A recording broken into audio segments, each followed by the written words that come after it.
Waturanga sa katiwe na loman ni songko-songko matububale.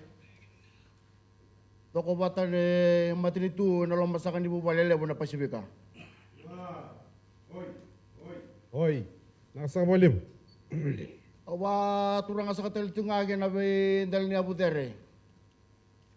Isa tabutu sa katung may gana na dal ni Abu Waturanga. Isa ang tambe sa katiwe na iluliw ni matinitu. Naloman ni bubal na Pasifika, o nindo pata sa kating umay na loku-loku, dedere, may karabi sa kating na ikalimas nga bulukan duwa ni mbose. Ni matintudo ko bata na Pasifika, may karabi sa kating na numunin dahil ni Soso, ebiti. Nasa bolebu. Tampe sa kating ka na bororo ko na ka na bubal lebu, may Australia. O kasa kating nga akin na Aotearoa. Pambasakan ni bubale tolu, Polynesia, Micronesia, kaya na bubale na Melanesia. Nasa bolebu. Ang butalay sa ito may nalaman din naman ni Matintu, Pabiti. May nagkanaulo ni Bilutay, kaya natama ni bubale, turang na presidente. May napanua, lang matelebu, pero sa kanang turang na tuwing maduata. Nasa ka. Turang sa kanang Prime Minister.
Honorable leaders of our Blue Pacific continent, the Secretary General of the Pacific Islands Forum, heads of crop, regional and international agencies, representatives of our traditional business, civil society, and faith-based communities, Excellencies, distinguished delegates, and to the people of the Blue Pacific. Nisam Bulabinaka, and a very good afternoon to you all.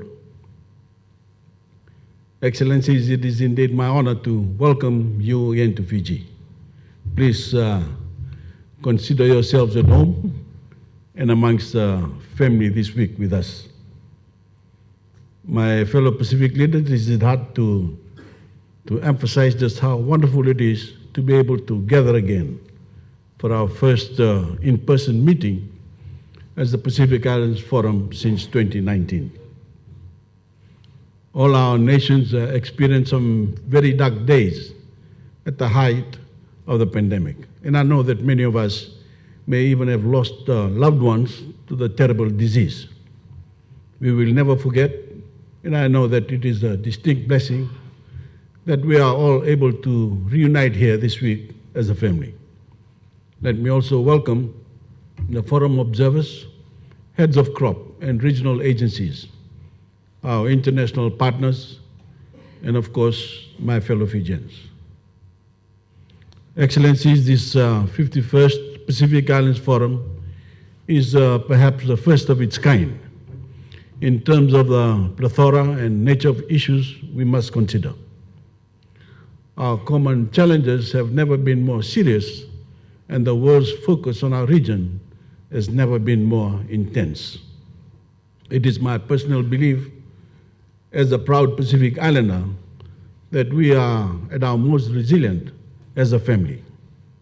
We speak more powerfully as a family.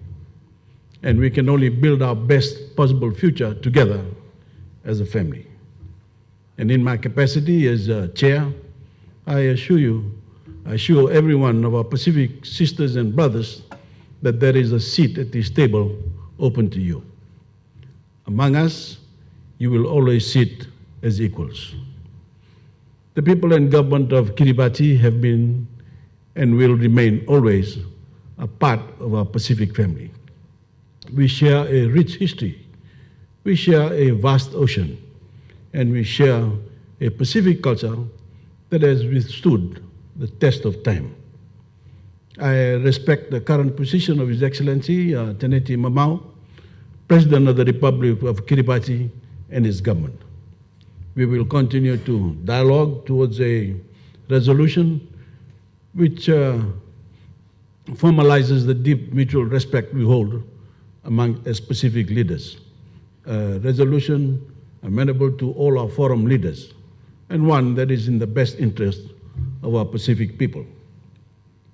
A few key focus of our forum leaders retreat later this week will be the issue of our regional solidarity and how best we, as a forum family, can bolster and galvanize our unity.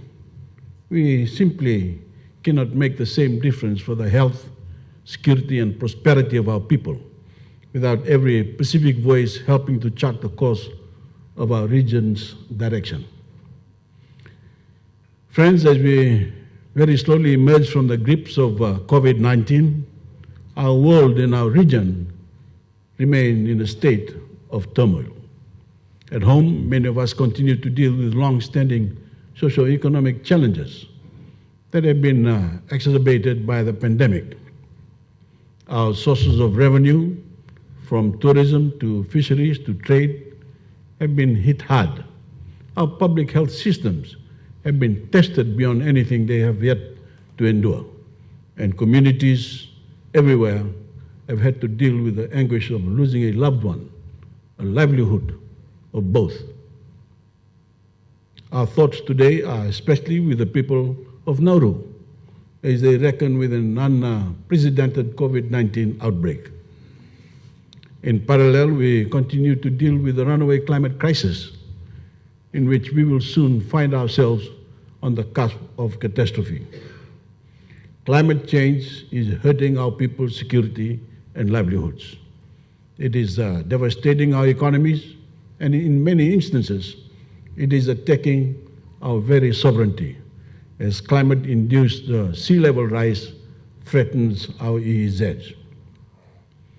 Unfortunately, vying for top place among COVID and climate, we also have conflict. The global geostrategic landscape is changing rapidly. Even from one day to the next, we are seeing pronounced fluctuations in the strategically competitive relationship of the major powers, as well as an emerging multipolar system with some middle powers. Add to this Russia's war on Ukraine, and our bruised economies must now also contend with the spiraling global inflation and grave threats to our food security. Friends, we thus find ourselves in the crossfire of these three C's, three deadly C's: COVID, climate, and conflict, each factor dangerously compounding the other. That is the inescapable reality of the situation. Now, by way of balance, we also have a multitude of strengths and opportunities, both as individuals, countries, and as a region.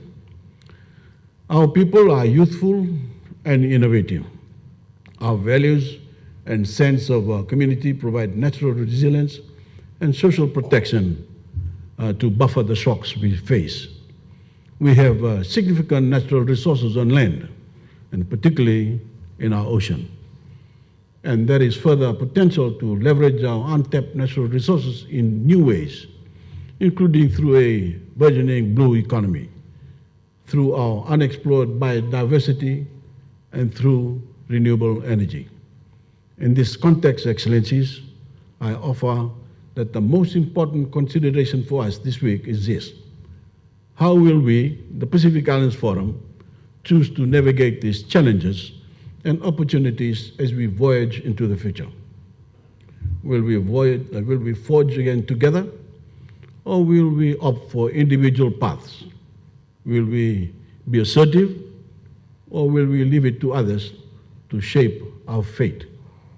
It is important that we as leaders are able to have this difficult conversation this week and come away with a big picture sense of our future direction, especially as we consider the 2050 strategy. In my personal view, Excellencies, there is only one way forward if we are to navigate the waters ahead, and that is together as a family united. Our connections are indeed anchored in the ancient past where our ancestors once sailed and traded, bringing us together as peoples of the Pacific. These connections anchor our unity today, giving us common identity and purpose and bringing us together to take on the challenges of our own time. The Pacific Islands Forum remains critical to fostering our unity at the regional level, while at the same time giving us leaders a powerful means to define our strategic response to ever-evolving threats and opportunities. In addition to unity, we need a vision, we need a plan. This brings me to the 2050 strategy for the Blue Pacific continent. Fellow leaders, Your Excellencies, you would recall that we agreed to develop the 2050 strategy when we last met in Tuvalu. We will have the opportunity to consider that strategy in our retreat later this week. And I'm very optimistic that this supremely important document will serve as our North Star for the decades to come, providing us with a long-term vision, key values to guide our way, and a sense of our shared trajectory. At the same time, though, there are two key considerations that we as leaders must bear in mind as we consider the process of Pacific regionalism more generally. Firstly, the success of the 2050 strategy largely depends on our commitments to it. If our ancestors were the architects of Pacific regionalism, we are its custodians. It is the quality of our dialogue, of our debate, and the direction that we offer that will determine our course ahead. And every step must be guided by our shared values of accountability, transparency, and inclusivity so that no one is left in the dark or left behind. And equally so that our development partners can keep faith in our sustained progress toward the global goals.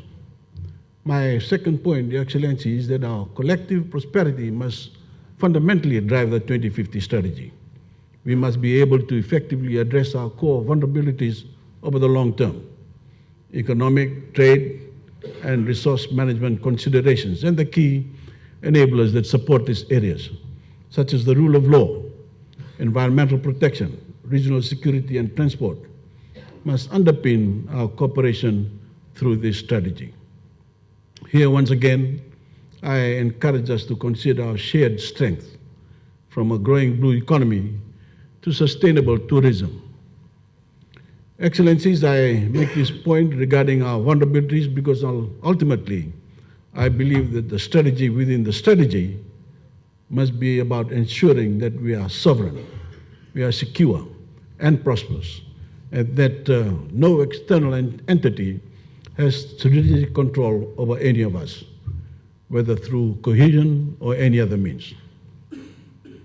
With that said, this 51st Pacific Islands Forum is an opportunity for us to set a stake in the ground. It is an opportunity for us to declare that as family united, we will come together. We will seize our shared opportunities. We will leverage our shared strength and resources, and we will address our challenges together. It is an opportunity for us to declare that business as usual can no longer be our way. It is an opportunity for us to declare to our youth, to our children and grandchildren, that we will fight for their survival, their security, and their prosperity. It is an opportunity for us to declare to the world around us that we are the blue Pacific continent. We are the world's blue beacons of sustainable development. Our voices must be heard and our examples should be followed. We have indeed much to learn from the world, and they have much to learn from us. We have experiences worth sharing, innovation that lies in wait, and we need larger nations to act with us, not for us, to tackle the great global challenges that we face. Indeed, only global solutions will suffice. Friends, in closing, it would be remiss of me not to acknowledge our sisters and brothers from Micronesia. My hope is that through our dialogue mechanism and the resolutions that we are working towards, our forum family can thrive. There are valuable Pacific lessons we can call to mind from our predecessors this week, starting with the nurturing of our relationships with one another, not as heads of government, but as people, as mothers and fathers, as grandparents, as daughters and sons of the Blue Pacific. The program before you is designed to ensure that we reestablish our bonds, and I very sincerely look forward to doing that with every one of you in the days to come. May our Creator continue to guide us in the week ahead, and may we all remain unified in our common goal of achieving the very best for our people. Thank you.